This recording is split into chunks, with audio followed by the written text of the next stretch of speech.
Selamat pagi, salam sejahtera. Kita tahu bahwa di bulan-bulan tertentu di Indonesia ya atau di masa-masa tertentu itu ada yang namanya pengemis musiman.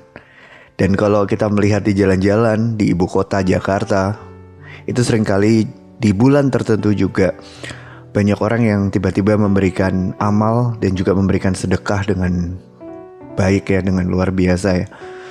Dan di sini ada perkataan daripada Tuhan Yesus mengenai sedekah yang mungkin agak berbeda.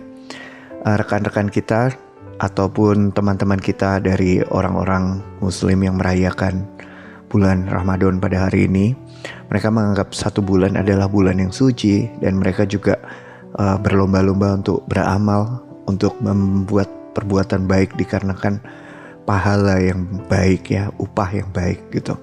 Nah, tapi Tuhan Yesus itu justru kalau di kekristenan itu mengatakan hal yang mungkin agak berbeda. Dan di sini ada perbedaan yang sangat menarik yang kita bisa melihat di Matius 6. Nanti kita akan membacanya di sana. Ini adalah hal untuk memberikan sedekah dan di sana juga ada kata upah loh, jangan salah loh ya.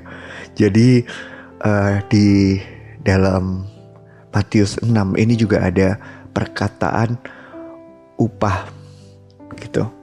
Jadi di sini apakah kita akan beroleh upah dari Bapa ataupun tidak beroleh upah dari Bapa? Mari kita membaca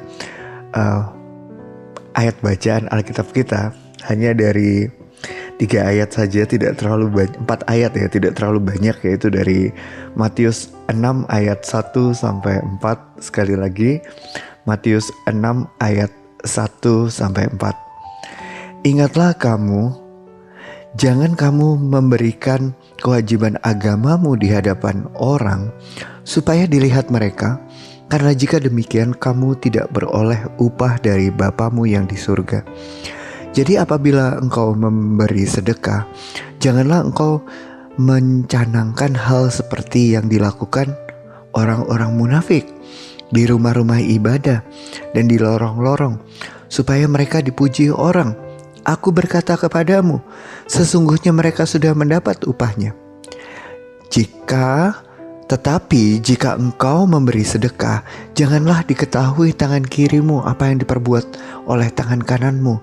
Hendaklah sedekahmu itu diberikan dengan tersembunyi, maka Bapamu yang melihat yang tersembunyi akan membalaskannya kepadamu. Nah, di sini ada hal yang menarik ya, hal yang cukup luar biasa, di mana Tuhan Yesus sendiri mengajarkan sebuah hikmat yang begitu hebat, yaitu memberikan sedekah dengan tersembunyi atau dengan diskret. Nah, kalau kita melihat juga di sini dia juga mengatakan lebih besar lagi atau lebih luas lagi, yaitu jangan kamu melakukan kewajiban agamamu di hadapan banyak orang. Nah, di sini menarik karena orang yang melakukan kewajiban keagamaan, baik itu berdoa, baik itu mungkin juga kalau kita memilih untuk berpuasa, baik itu juga kalau kita memilih untuk membaca kitab suci, kita membaca kitab suci. Jangan melakukan hal tersebut di hadapan banyak orang, supaya dipuji orang, supaya dilihat orang, supaya dianggap luar biasa sama orang. Pak, tapi saya mau menginspirasi orang, boleh gak? Oh, tentu saja boleh. Pak, saya mau cerita kebaikan Tuhan, boleh gak? Tentu saja boleh. Tuhan Yesus bukan bicara mengenai hanya menyatakan di depan banyak orang, yang enggak juga, tetapi supaya mereka dilihat banyak orang. Di sini ada satu rahasia yang luar biasa yang kita harus ketahui, dan ada paling tidak 4 hal yang indah yang bisa kita pelajari dari 4 ayat ini. Yang pertama adalah kamu melakukan kewajiban agama, oh bagus, tetapi jangan di hadapan orang supaya dilihat orang. Artinya apa? Supaya kamu mendapatkan puji-pujian, supaya Anda dan saya dapetin perkataan, hebat Pak, Bapak sudah melakukan kewajiban agama, hebat Pak, Bapak sudah melakukan baca kitab suci, hebat Pak, Bapak sudah berdoa secara teratur, hebat Pak, Bapak sudah pergi beribadah, hebat Pak, Bapak sudah menolong orang-orang yang tidak mampu. Hal-hal tersebut adalah hal yang kita mendapatkan kemuliaan untuk diri kita sendiri, bukan untuk siapa-siapa gitu. Nah, ini yang dimaksud kita mencuri kemuliaan Tuhan. Kenapa mencuri kemuliaan Tuhan? Loh, kan saya kerja keras Pak, saya kan patut dipuji Pak. Positive reinforcement deh. Kalau saya misalnya mendapat pujian, nanti saya bisa melakukan pekerjaan yang baik lagi, yang lebih banyak lagi, lebih hebat lagi, lebih luar biasa lagi. Kalau saya menolong orang, orang tahu, orang akan terinspirasi dalam hidup saya, sehingga saya bisa menginspirasi banyak orang. Saya bisa lebih hebat lagi melakukan perbuatan baik. Nah, sekarang pertanyaannya, kamu senang dipuji atau Tuhan Yesus yang dipuji? Yang mana? Ayo jujur gitu kan.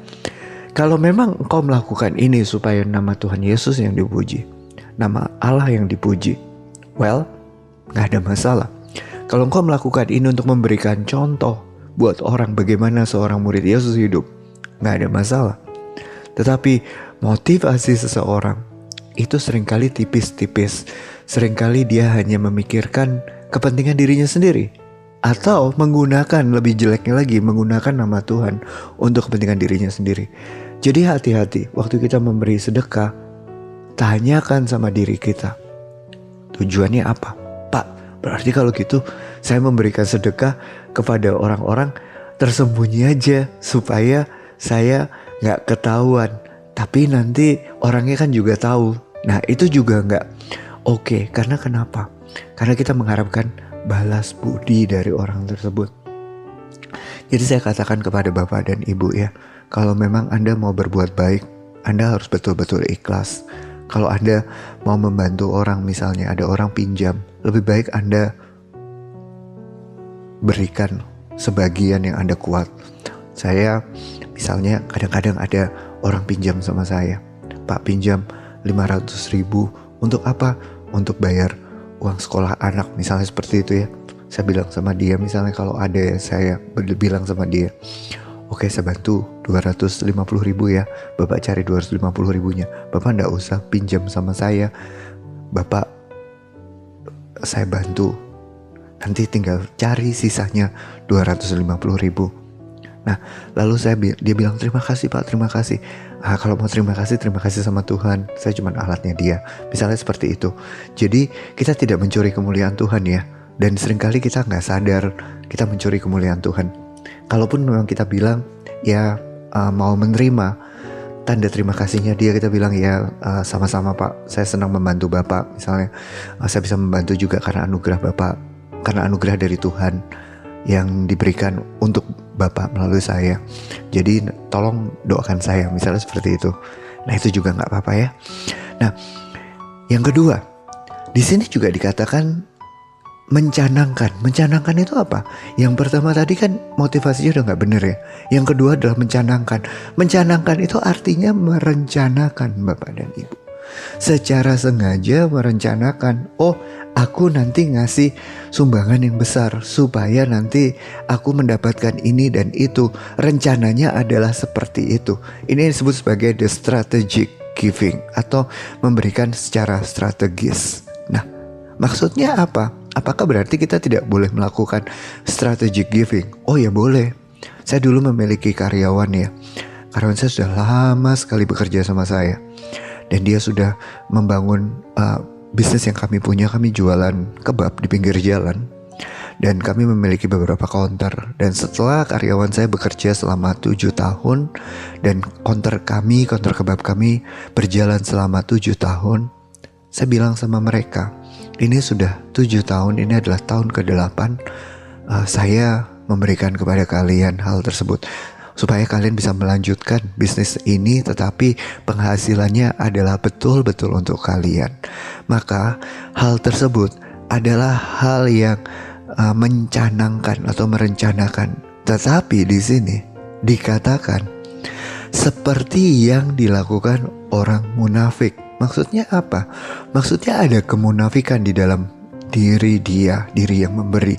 Artinya ada sesuatu yang dia ingin dapatkan sebetulnya. Dia ingin reward, dia ingin hadiah daripada orang yang diberi gitu.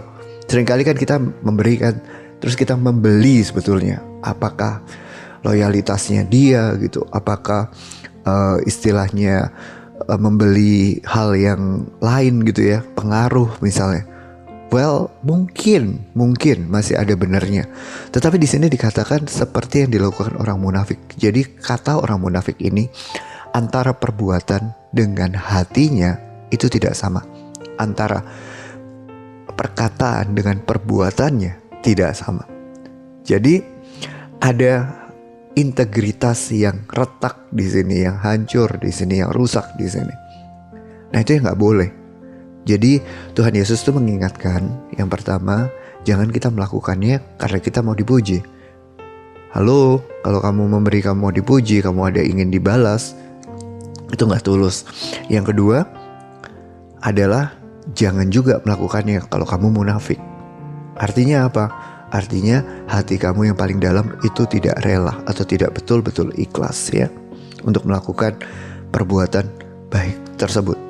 Dan yang ketiga, kalau melakukan perbuatan baik, lakukanlah dengan diam-diam. Nah, apa yang dimaksud dengan lakukan dengan diam-diam adalah sebetulnya hal ini lebih untuk diri kita sendiri. Tuhan Yesus itu melindungi kita dengan Dia mengajarkan hal-hal yang bijaksana kepada kita. Dan salah satu kebijaksanaan, tanda kutip kebijaksanaan dunia adalah kalau memberi tidak usah pengumuman, tidak usah seluruh dunia tahu, tidak usah deklarasi memberi. Kenapa? Karena kalau engkau deklarasi memberi, saya kasih tahu, orang yang meminta bantuan kepada Anda belum tentu mereka memerlukan bantuan Anda. Mereka bisa memanfaatkan Anda. Mereka bisa menggunakan uang yang dipinjam dari Anda atau kebaikan hati Anda untuk healing, untuk keperluan pribadi mereka. Anda setengah mati misalnya berhemat, ya kan? Anda setengah mati misalnya bekerja dengan luar biasa. Lalu kemudian orang yang minta ditolong tidak bertanggung jawab dengan hal yang dia ditolong. Maka kalau kita melihat hal tersebut, kalau kita memahami hal tersebut, maka bisa dikatakan bahwa tahu gak sih, kalau engkau memberi sedekah itu harus hati-hati. Kalau engkau ketahuan memberi sedekah dan terlalu gampang memberi sedekah, engkau akan menjadi mesin ATM. Buat siapa? Buat orang lain. Buat siapa? Bahkan buat orang-orang yang tidak diketahui. Ya, bahkan mungkin, anggota keluarga Anda menganggap Anda, anggota keluarga besar Anda menganggap Anda sebagai ATM mereka. Mungkin Anda gak sadar hal ini ya. Kadang-kadang kalau kita pulang kampung, kita seringkali membawa oleh-oleh yang begitu banyak. Dan kita begitu senang melakukan itu. Lalu kita pulang kampung dengan mobil yang sangat bagus, menunjukkan bahwa kita sangat sukses di kota, menunjukkan bahwa hidup kita sangat oke di kota. Kita menjadi sangat royal.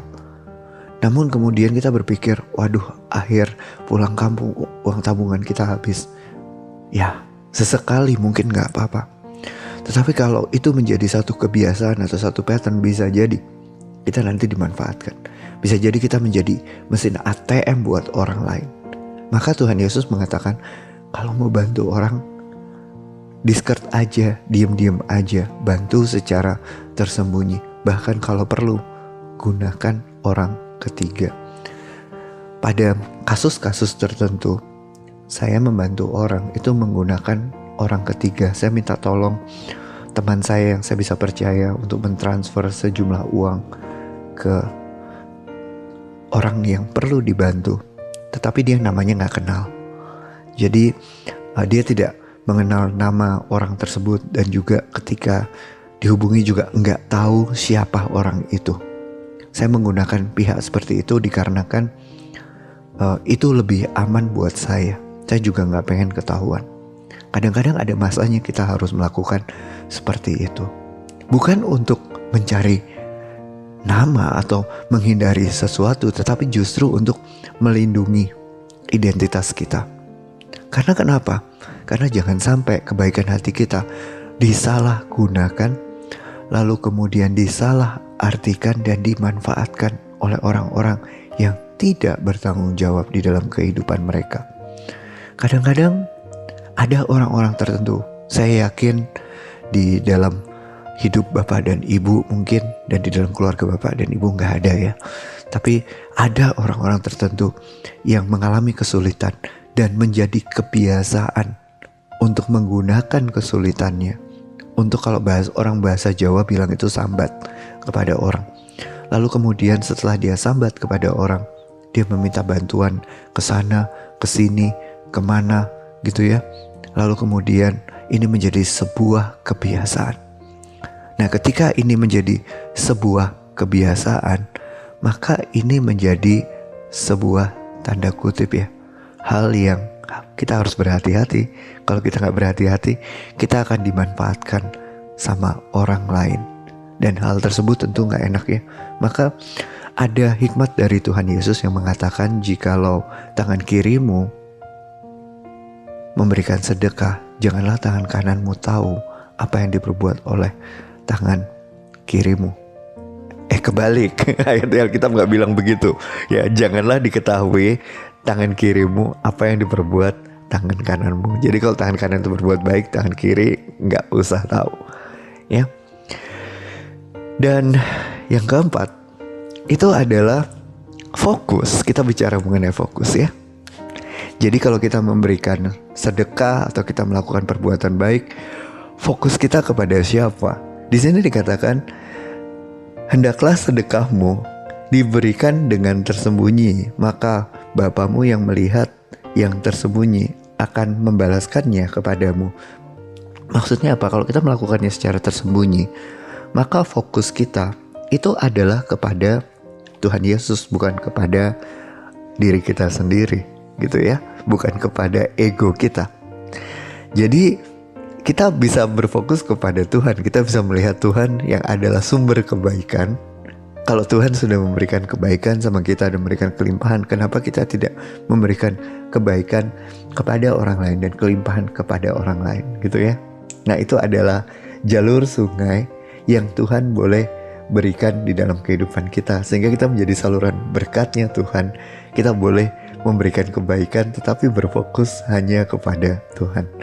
Maka hari ini kita belajar 4 hikmat ya daripada memberi ya. Yang pertama kita bicara mengenai upah, motivasi.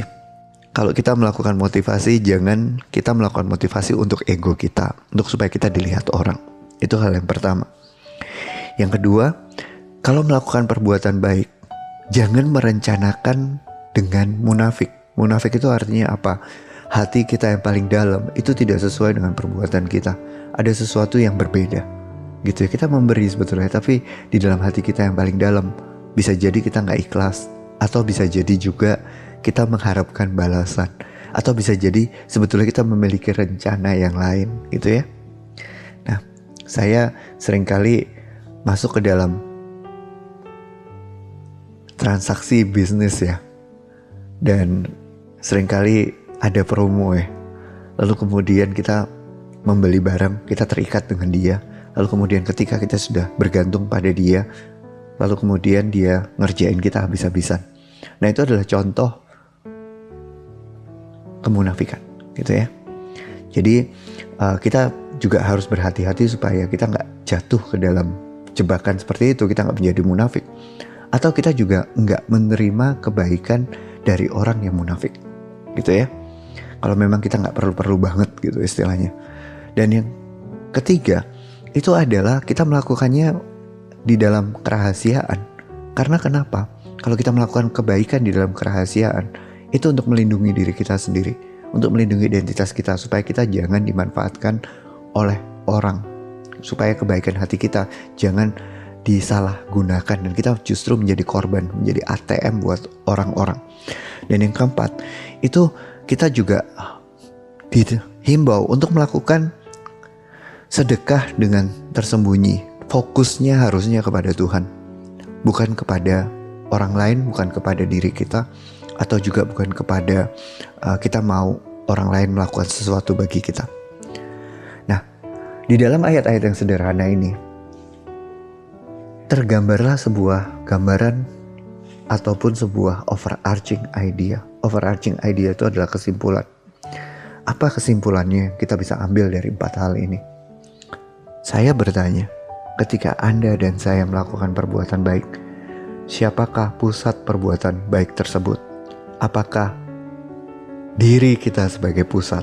Kalau diri kita sebagai pusat, ada ciri khas tertentu. Misalnya, saya melakukan ini karena kasihan, misalnya begitu ya. Oke, belas kasihan itu bagus. Saya melakukan hal ini karena kasihan itu bagus. Tetapi tanyakan lagi, kenapa kamu atau Anda kasihan kepada orang itu? Oh, karena perasaan saya. Oke, kenapa Anda memiliki perasaan seperti itu? Karena masa lampau saya seperti ini. Oke, pertanyaan yang lebih dalam lagi.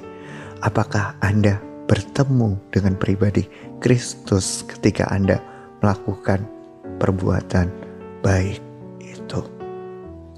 Jadi semua perbuatan baik sebetulnya yang tidak bertemu dengan Kristus, tidak berpusat kepada Kristus, tidak Anda lakukan karena Yesus telah berbuat baik terlebih dahulu kepada Anda. Itu adalah perbuatan baik yang berpusat kepada manusia. Pak, tapi kan bisa jadi Tuhan menggerakkan hati manusia untuk melakukan hal itu karena belas kasihan. Iya, betul. Karena kemurnian betul-betul memang belas kasihan. Oh, bisa, bukan tidak bisa. Tetapi pertanyaan terbesarnya, apakah di sana Allah dimuliakan? Jadi ada gambaran atau overarching idea di dalam perbuatan baik atau di dalam amal. Apakah amal kita berpusat kepada Tuhan Yesus? Apakah amal kita berpusat kepada pekerjaan Allah? Bukankah Tuhan Yesus sudah mati bagi kita? Apakah kematiannya itu menjadi alasan bagi kita untuk beramal? Nah, itu pertanyaan-pertanyaan seperti itu. Kalau engkau berbuat baik, bukankah itu karena Tuhan memberikan kesempatan engkau dan saya untuk berbuat baik?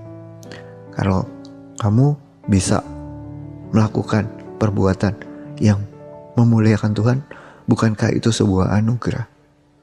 Jadi, kalau memang Tuhan itu memberikan kesempatan kepadamu untuk berbuat baik, itu semua adalah karena anugerah daripada Tuhan semata. Mari kita tutup perenungan pada malam hari ini dengan sebuah doa, supaya kita bisa meletakkan motivasi kita benar di hadapan Allah. Tuhan, kami telah belajar hikmat dunia tentang memberi. Kami tahu memberi itu lebih dalam daripada memberikan barang atau belas kasihan. Yang lebih dalam dari itu adalah motivasi, adalah rencana, adalah intensi kami, dan juga adalah metode kami untuk memberi. Tuhan, berikan kami hikmat bijaksana ketika kami memberi, supaya ketika kami memberi, nama Tuhan Yesus dipermuliakan. Terima kasih Tuhan. Di dalam dan demi nama Yesus kami berdoa. Sampai jumpa lagi minggu depan. Tuhan Yesus memberkati.